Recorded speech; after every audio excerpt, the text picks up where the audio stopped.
Ranzi of Super Healthy Children, and I'm here in Hawaii, in Oahu, at the Woodstock Fruit Festival in Hawaii, and I am here with Summer and Kaya, and we're going to talk about long-term child-led weaning and the wonderful long-term breastfeeding that's so important for healthy children. So, Summer, can you tell me a little bit about why you're following attachment parenting and what that is and why you've decided to nurse for so long? Yeah, basically just ever since I had her, it's been my instinct to hold her and to stay with her, and luckily I've had the confidence to follow my instincts, or the, trust, belief in myself and my instincts to go with it, and it's turned into child-led everything. That was just naturally what my instincts were telling me to do, not to set her in the bassinet, not to set her in the little playpen, and just let her be with me, since that's what she wanted. That's what her cry was telling me.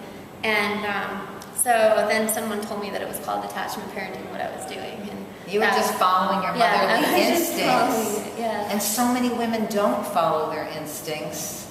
Instead, they listen to so-called experts who tell them that they need to follow a schedule, or they can't nurse after 1 year old, or whatever it is, where they shouldn't sleep with their child. And you're just following your motherly instincts by nursing her and sleeping with her and just being totally present. Yeah. And that's really beautiful. Yeah. She loves it. Life is so much easier without trying to get the kids to bed. They don't want to go to bed in their own bed, or how it might look in another household. The kids are just having a hard time, and there's no way to calm them, but I have her milk, so I can calm her, and I can give her, and I can what she needs, and to bond with her. And and children need to bond with their mothers for many years. It's not just like the first year and then it's done. The breastfeeding should really be done according to the child's schedule, not the parent's schedule. And that's what Summer is doing. She's nursing her child, and even though, some of you might not think that an older child would nurse, they're active and they're playing, but they still need their mothers, and they may still even want to nurse. So it's really beautiful. Yeah. And you were telling me something before about that children are growing differently today, and they would normally even be inside the mother's womb for longer. Can you tell me a little bit about that? About the fourth trimester.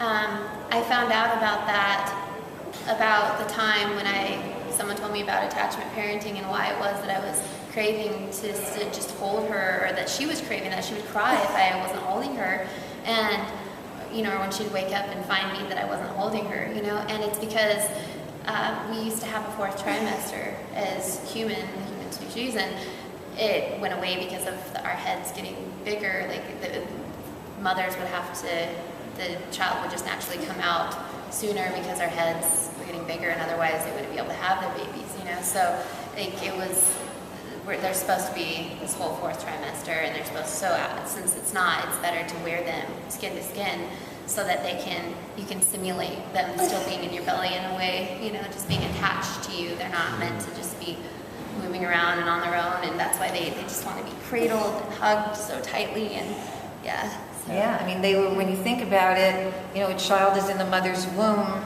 for 9 full months, and then comes out. The child doesn't expect to be alone in a crib screaming it out at the end of the hall. The child expects to be attached to the mother, and even as the child gets older, the child still wants that attachment. Even as independent as she is, and what I found out is that it makes them more independent, actually, by having a healthy attachment bond, and to let them decide when they're comfortable, to break that bond more and more, to break that attachment more and more. So I haven't seen her half the night as we've been here at the fruit festival, and she's just been playing with everyone else and dancing with everyone else. Just most of the day I haven't even been interacting, but then we have this time coming to a close at the end of the evening, and she's loving. She still wants mommy. Yeah.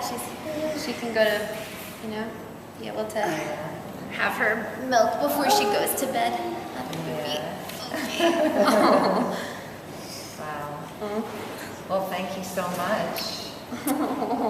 And then it gives me that chance to just bond with her and remember she's my baby.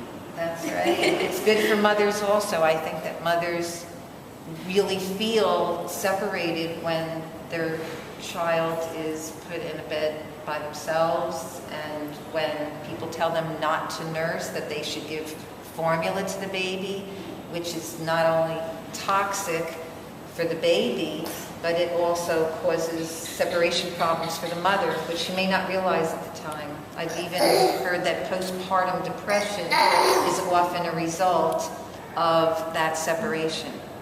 Oh, wow. Wow. Yeah. That would very much, that would make sense. It would make sense. So thank you for sharing that. You two are beautiful.